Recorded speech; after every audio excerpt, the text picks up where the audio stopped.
Hello, everybody. My name is James Omotade, and I have my good partner here, Mohamed Gulamali, with me. And today we'll be discussing the advantages and disadvantages of owning a home versus renting. And today we'll highlight some of those pros and cons. So thank you again for joining us. So Mohamed, if you'd like to tell everybody who you are. So if you want to introduce yourself. Hey, everybody, I'm Mohamed T Gulamali. You can call me Mortgage Mo, been in the business for 20 years, and I love what I do. Today, we're going to talk about the advantages, the pros and cons of home ownership. So you can see the entire story, both sides of it. Awesome. What do you think one of the biggest advantages of home ownership is?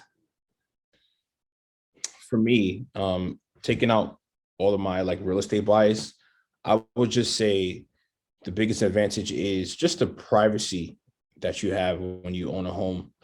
To me, is a big factor. You don't have to worry about seeing, another tenant. You don't have to worry about, your next door. Not next door, but the person, on another floor, right, making noise or whatnot. So you just have that element of privacy, which I think is great. Yeah. What about home ownership and honestly quality of life? Mm-hmm. Another big one is it's an investment. It's a good way to start creating generational wealth.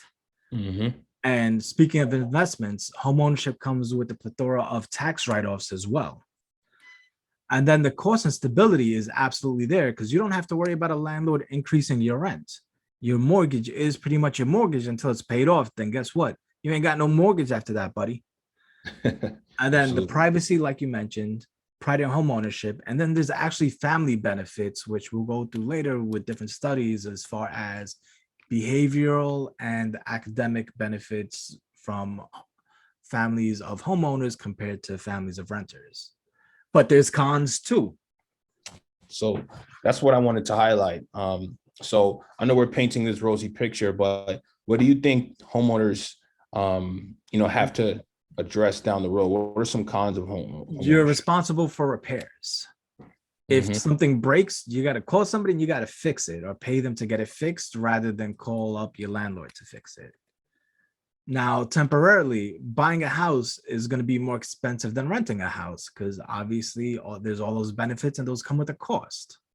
And it's a long-term commitment. Now, when I say long-term, I'm talking more at least 2 to 4 years because you don't have to live in the house for the full 30 years. 2-3 years, God bless, you're going to have a decent amount of equity. You can always sell the house and upgrade or do whatever you feel. Now, home ownership also comes with upfront fees. For instance, a down payment and closing costs, unless, of course, we go the down payment grant, but that's a whole other video. That's in our old video. Go check that one out. Okay. But yeah, in a nutshell, that's the pros and cons of home ownership. And we'll go into more details later if you'd like. Absolutely. So in other words, if the boiler breaks, if the grass needs to get mowed, that's all your cost that you have to be responsible for. It's not no HOA fee. It's going to cover that. Right. So that's good to know. And I love that you can really be your own landlord. Technically, if you own your home, you pay, you pay your own rent, you're paying rent to yourself, so to speak. So that's also a great. It's even better than rent because rent, if you look at it like this, you put the rent in a bag and you have to set the bag on fire on the 30th of every month.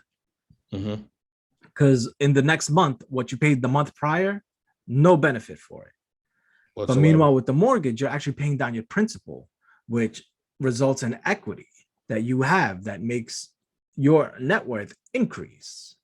Right. Rather than just, putting money in a bag and setting it on fire on the 30th of every month, after month, after month, after month.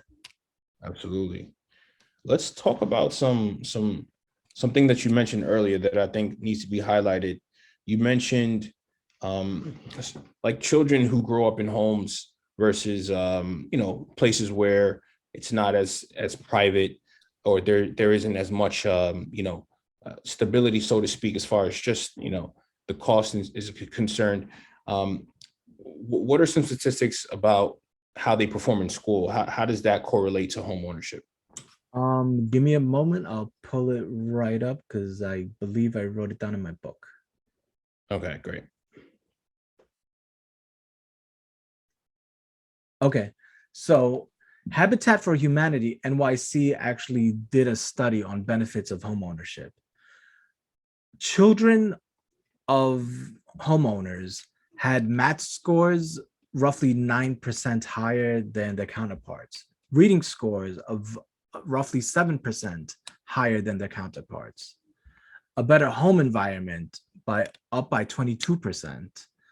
And they were 58% more likely to become homeowners themselves because, again, generational wealth. Mhm. And their behavioral problems were 2 to 3% less than the children of renters. Right. Absolutely. Wow. So it definitely correlates, through these statistics that, it reflects that homeowners, Yeah, students absolutely. And it makes perform. sense too, because if you look at it from, how do I put this nicely?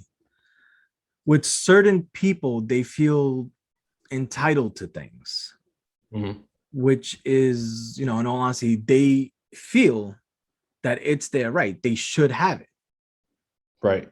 Now, that's not always the greatest thing, but it's also a lot better than not having a good self-worth. Right. And when you grow up in a home that, your family owned it, Right. that's good. It gives you an edge. Absolutely.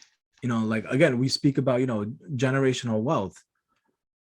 That's a thing for a reason. Mhm. I mean, in all honesty, the whole kings, queens, princes, and princes, that's all that was. Just somebody that owned land and property and gave it to their children and created generational wealth. It's huge. So it does matter. It does matter. And it makes a difference, but people, we're not against renting at all. You No. definitely, you want to do what you're comfortable doing, what you're able to do. But if it makes sense to rent at some point, if it makes sense to own at some point, you might as well go with the option of owning versus renting. But if if all you can do at this point is rent, then that's fine too. It's all Yeah, about that's where you are. absolutely fine. What I would suggest is if you're in a position where renting is the only option right now, great, that's right now. Look into what changes can be made to upgrade your life later. If in fact it's the right thing for you. Let's say, for instance, maybe you're a traveling musician, you a Rolling Stone, you don't want to put roots down. All right, Mhm. go live in hotels, travel around, do what you want. Mm-hmm. But if you're looking to do things a little bit differently, it might be something to look into. And again, even if you don't qualify today, okay, find out what the issues are and work on them. Right. 100%. That's good. I want to touch on a recent article that came out, and it's from CNBC. They said that New York City is now the most expensive rental market in the nation, finally surpassing San Francisco. The median rent for a one bedroom, and this is about to be crazy, is now 2,800. What? 2,810 to be exact. 2,810 is the average rent in New York City today. And in San Francisco, it's 2,800. So since January of Wait, wait, this wait. year, Time out. Is that for like Manhattan or like? all five boroughs average. Wow. Crazy. Yeah, that's insane. That's insane. So rents have jumped nearly 20% since January. So I want to ask you about just the rising cost in rent. They've jumped up 20%. 20%. Where do you see this going? Do you see this going any much more higher, or this is a trend we're going to see for the rest of the year? It's going to keep going up. I mean, rent is one of those things that always goes up. And in all honesty, kind of the same thing with home values. It goes up. Yeah. That's just what it is. It's not, God ain't out there, pointing his finger, creating more land. That Right. ain't happening, especially not in New York. Yeah. So it's just simple supply and demand. The supply can't keep up with it. And then if Yeah. people are buying more houses and the prices are more, guess what? Yeah, your rent is going to go up. Yep. Because in all honesty, what you going to do about it? I know. Have you seen those gas prices lately? Yeah, That's another. basically. That's another video we need to make. Absolutely, man. Absolutely. But yeah, I see rent is going to keep going up. So you said what, 2,800, right? 2,800. Yep. So with the mortgage, a mortgage is paid off in 30 years, which is 360 months. But then you Mhm. own the house, you have 100% equity. You have not Mhm. only what you pay for the house, but also whatever value increased over the time. Mhm. You take that same 2,800 by 360 months, that comes out to $1,008,000 That's gone. that's and there's nothing you can look back on with that money. That it's gone. You can't Going up. leverage it at all whatsoever. Mm, The only thing you can leverage that on is somebody telling you, I told you so. right. Wow. Now, what do you think in that type of situation? Do you think um renters should be in long-term leases or see if they have options for a month-to-month lease? For me as an agent, I like the month-to-month option for tenants because they're not tied to that 24-month, 12-month lease, and then fees or penalties if they decide to break it. So, what's your thoughts on that? I mean, if it's a long-term lease, it comes with a little bit of a benefit, I'm assuming, right? Yeah.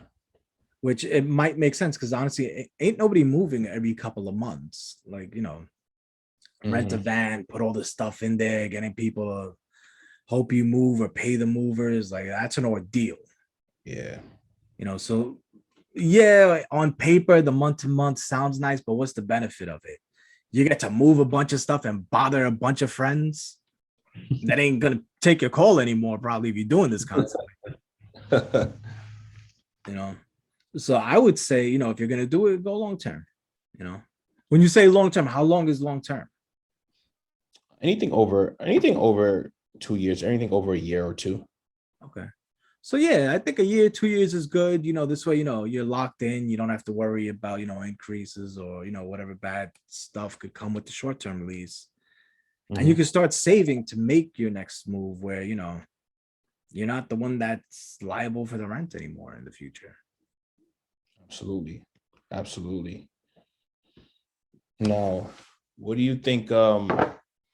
What do you think if for people who aspire to own one day and they're currently renting, what are some practical things you think they could do for the time that they're ready to actually purchase a home? Okay. Love this question. So it's very simple. In all honesty, gather your documents and get pre-approved. If you're not able to get pre-approved, that's fine. No big deal. You'll at least find out what you need to work on. Let's say, so basically the bank wants to look at your income, your assets, and your credit. Let's say your credit's not in good shape. Okay. Roll up your sleeves, give it a little bit of time, and you can get your credit right. Mhm. Let's say your savings aren't where they should be. Okay. Mhm. Stop spending money on stuff that you can stop spending money on and save that money. Yeah. A little bit of savings, a good savings plan goes a long way. Like some people, they're very good at saving, some people are not. I met a gentleman yesterday. His income wasn't the highest, but he has over 100 grand stashed away. Mhm. I've seen other people that make, mid six figures couldn't come up with $5,000. Mhm.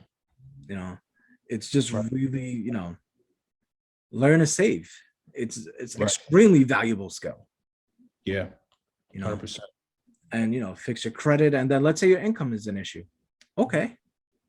If the income is an issue today, what can we do to increase your income? Whether it's, pick up a new job skill, change a new job, Yeah. whatever the case is, it's time to build. I mean, hell, it's Absolutely. always time to build. Absolutely. Uh, Absolutely. If you gather your documents, speak to a loan officer, a local loan officer at that. At very worst, they'll let you know what the issues are so they can be remedied. Right. I like At that. very best, you get that pre-approval. Hey, go start house hunting. Yep. You're in after that. Yep. I love that. So pretty much gathering their documents, knowing what documents they need is important. Yeah. For That's them. easy. I mean, I wish I had a timer on right now. Yeah. Can we highlight Timey. Let's go right now. Hold on 2 one recent second. tax returns, 2 recent W-2s, pay stubs over the last month, bank statements from the last month, photo ID, done. Took like 6 seconds. That was it. Oh shit. Okay. About 6-7 seconds. I've said that list so many times. Okay. So that's it, folks. That's the documents you need. Nothing more, nothing less, just to get a pre-approval. There's a slight possibility you might need a little bit more, but with those documents, an application can get drawn together.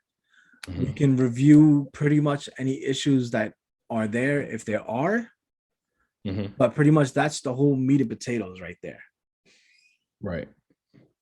That's good. That's the main things they need. Okay. Yeah, absolutely. Like with those documents, pretty much 90% of the work is done. Mhm. Like like I'm kind of known for closing really fast. And one of the reasons for that is that list of documents I collected up front, review everything. So this way, once you're actually in contract, everything like that, the rest is just pretty much details after that. Right. You know? Mhm. That's good. That's good. Absolutely. And so, as we kind of bring everything to a close, I mean, I wanted to know,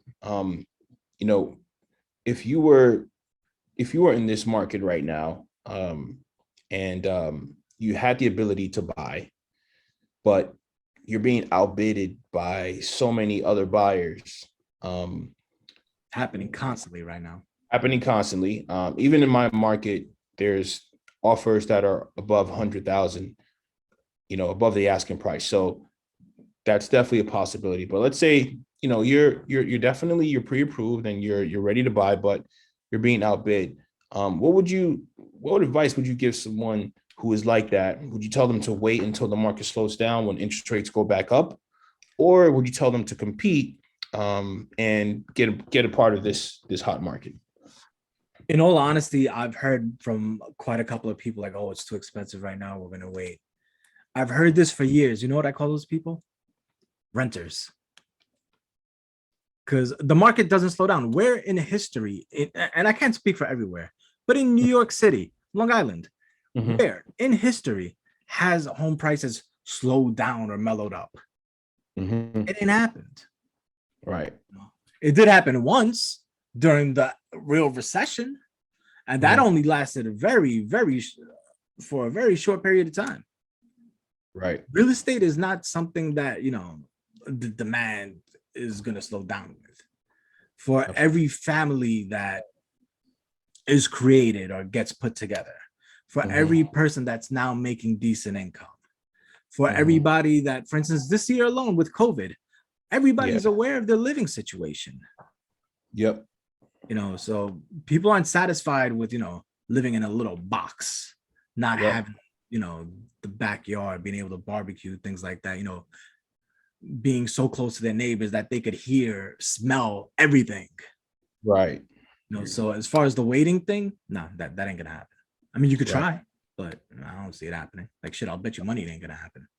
In New York, at least. Absolutely. And if your offers aren't competitive, make them competitive. And that's definitely my expertise. We handle the negotiation for you, and make the deal creative enough so that you do have an edge on on getting the deal. So that's good though that you mentioned that. Waiting. I think right now is can only hurt you. Would you say? I'm be very honest, and I catch flack for this all the time. Waiting never gets nobody anywhere. Like it maybe worked for like one or two outliers, but for the most part, that's that loser talk. No, truthfully, the people that talk about I would have, I could have, I should have, but like everything in life, you got to take action. Right. And also, if you think you're overpaying for a property, no, you're not, because that's what the market's at. And the good thing is the market normally increases. So even if you buy the house at the market value today, the market value tomorrow might be higher. Right now, I'm getting a lot of my old clients that purchased, 2-3 years ago. I just spoke to one earlier this morning. She bought a property at what she thought was a little bit on the high side 2 years ago. She's listing it for sale now and making $200,000 on it. Wow. That's not too shabby. At all. No, not at all. And, it's not like she's doing it as an investor. No, she bought a nice little house, a starter home. Now she's gotten married. She has a kid. She wants a house on the water. She has 200,000 in equity. You know what 200,000 in equity does? Get you a house on the water. It absolutely does. I mean, people say all the time, money don't buy you happiness. All right, yeah, it doesn't, but it'll give you fucking options. 100%. Definitely does give you options. I do agree with that. But yeah, that's really great info, Mohamed. Yeah, I probably went a little bit too long on that question. No, that was great info. Thank you. So, I mean, now that I guess that from the landlord side of, like, from the landlord's perspective, I think they feel some. I mean, I say this with a lot of caution. Now that the eviction moratoriums have been, been lifted, and they can now start evictions for people who haven't been paying rent. What do you say to that group of renters? Are you kind of, because I think there's some who have probably saved a lot of money, and I think at that point, since you weren't paying rent during the pandemic, you should probably explore maybe owning at some point. Do you agree? Oh yeah, absolutely. So there's been people that they were paying the rent, but the landlord gave them a little easement on the amount that the rent was for a few months. And this was I'm talking about when COVID was strong. So they took those funds and put it towards their savings. And a lot of them are looking into buying right now because, again, it's more of, the investment part of everything is nice, but it's really, your quality of life. Right. At best, you're working 8 hours a day, of which you're probably commuting a total of 2 hours each day. Not even counting, okay, so that's 10 hours. Then, you also got to wake up. You got to get ready. Got to iron your clothes, do the laundry, do this, do that, sleep 8 hours. How many hours does that leave you left? And then with all that, you're going to tell me that, you want to go live in a little box? No, I don't think so. Like, everybody's super aware of their quality of life right now. Along with the school districts, the fact that, with rent, you're kind of just taking the money, throwing it in a garbage bag and throwing it on fire rather than building equity, creating generational wealth. Everybody's a little bit more aware of everything now. Yeah. You don't really meet people that are going like, oh, I need to find a new place to rent. Nah. Yeah. Yeah, absolutely. I do agree with that. And at least the people I'm running across, people are more interested in really having that quality of life more than ever. Absolutely. So, I mean, during the COVID, unfortunately, a lot of businesses did really bad. Real estate was not one of them at all. Yep. At all. Real estate flourished, as real estate does. So again, even with a pandemic of global proportions, it didn't slow down the real estate market. It did the opposite. So to think that real estate is going to slow down, okay, with what logic? Yeah, absolutely. Man, that's good. Well, Mohammed, I think as we bring this to a close, it kind of just puts a lot, of what we talked about in perspective. Just the overall cost of rent going up. You guys were able to see the pros and cons of home ownership, and really just what it can mean to you to own a home. And also, if you're renting right now, that's perfectly fine. Absolutely. And however, we want to emphasize that, if it's within your means to do so, and you are exploring buying, we want to be the people to help you do that. And I think, we're coming here with the information that I think could help you in the right direction, as far as if you decide to actually do that. We're here to help you whenever that day comes. So And also, let me just add really quick, to find out how much you qualify for it if you have issues, that ain't really nothing but a conversation. It doesn't cost you nothing. It doesn't obligate you to anything. It's not, if you ask me how much you owe and I give you a number, I'm gonna start poking you every day, like, hey, did you find the house yet? Nah, you do what you do when you're comfortable to do it. We're just here to give you information. That's all. It costs you nothing. Just tell your friends. That's it. That's it. So thank you, everybody. We look forward to seeing everyone on the next video. The topic will be, we don't know yet, but well, I think we're supposed to go more in depth into what the pros and cons are, like actually details. Yeah, absolutely. So we'll do that on the next one. Well, we'll see what the people want, if they want us to do that. Okay, that sounds good. All right, guys, thank you so much. All right. Take care, everybody. Stay blessed.